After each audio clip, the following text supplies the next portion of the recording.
from what we're wearing, but we are getting closer to winter. So that's what we're going to talk about today, is preparing your garden for winter, or at least what we're doing to prepare our garden for winter, and then hopefully get on the right foot for spring. But first, we're going to show you what we woke up to this morning before any coffee or anything could happen. Good morning, guys. We've been a little bit sick in our house, but we also had a massive gum tree branch come down, and it's to be expected with season changing.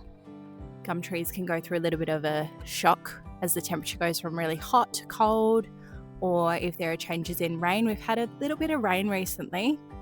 So we had a massive branch come down. We were super lucky because it's missed the coop, but it's done some damage to our trees here and our compost bin. There's a little mandarin tree that I'm hoping has survived, but we shall see.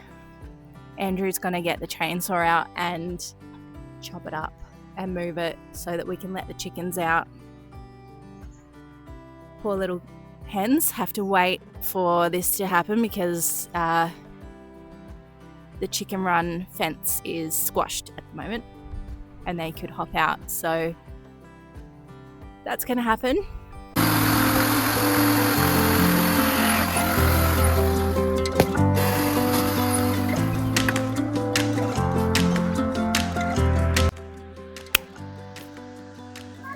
So we're here to tell you about the preparations that we're making for winter. We have some top tips. I'm not allowed to call them that for some reason. Because we're doing too many top tips. We're doing too many top tips. No, just things that we are planning to do to get the garden in a good protected state. Our, what do we call it then? Preparations. Our preparations. Yeah. Our preparations. These are our... We're not tipping. Top preparations. Why does it have to be top? These are our key preparations. These are our preparations that we're doing prior to winter. To get on the front foot for spring. Are we preppers then? No. Well, we are going to talk about, that just rolls into part one, is preserves. Preserves. Anna was kind enough to make some peach jam out of our large harvest of peaches. Our first big harvest of peaches from... We had 2 peach trees and we got quite a lot of fruit off of them. We were really enjoying eating them fresh, straight from the tree. So it's a first step, and next year we're planning to do it on a larger scale to get some more preserves going. But we do find that we're eating a lot of the produce as we have it. So we don't actually have a lot of surplus to put away yet. But some of our fruit trees are yet to produce a lot of the fruit that they'll have in years to come, and we expect that a few years away we'll have quite an abundance and we'll be able to do more preserves. Hopefully, yeah. So from preservation of our previous harvest, we're also looking at attempting leaf mould. We did some leaf mould a number of months ago, and I had to take it out a little bit earlier than expected. We're doing the great snake clear out. So the leaf mold experiment was just something that we hadn't done before, but it's a great medium to use because you're just using whatever leaf litter drops from your trees, especially if you have as many trees as we do around the area. And it's all about those 3 things. It's all about reintegrating. Those 3 things. It's sounding like a top tip list. It's all about those 3 So anyway, using leaf mold is really good for insulation and protection of your soil. Insulation for the soil during the winter, which allows for better protection of the soil. And then just as it degrades, really good nutrition or nutrients rather. Really good nutrients for the soil. So leaf mold is a fantastic way to use what is naturally occurring around you. And yeah, we swear by it, but so far I've used it on 2 of our raised beds and the results have been very, very good. So definitely going to try that again for this winter.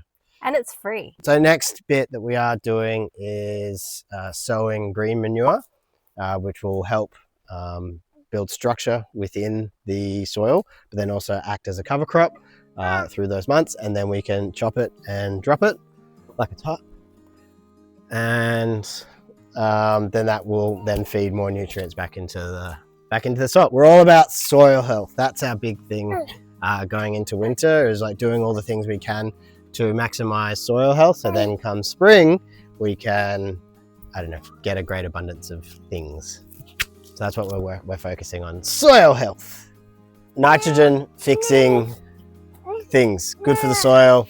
And then our kids love to eat beans and peas as well. Going into winter, we do like to have a fire going, and we're well and truly stocked with firewood. Yeah, so we've got lots of wood, and we've stacked it in certain places around the property so we can just season it so it can dry out properly.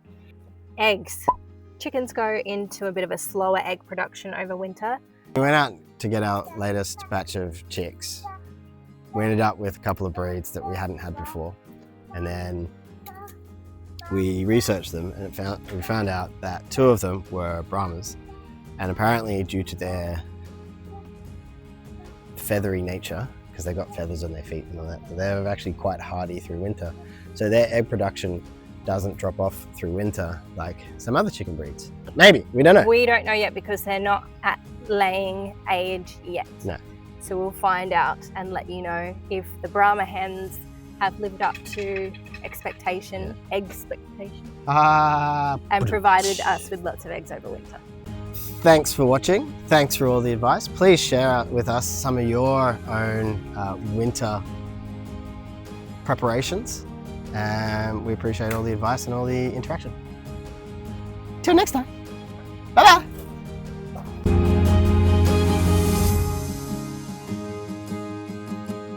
Gotta get it cut. Woo! Who's that?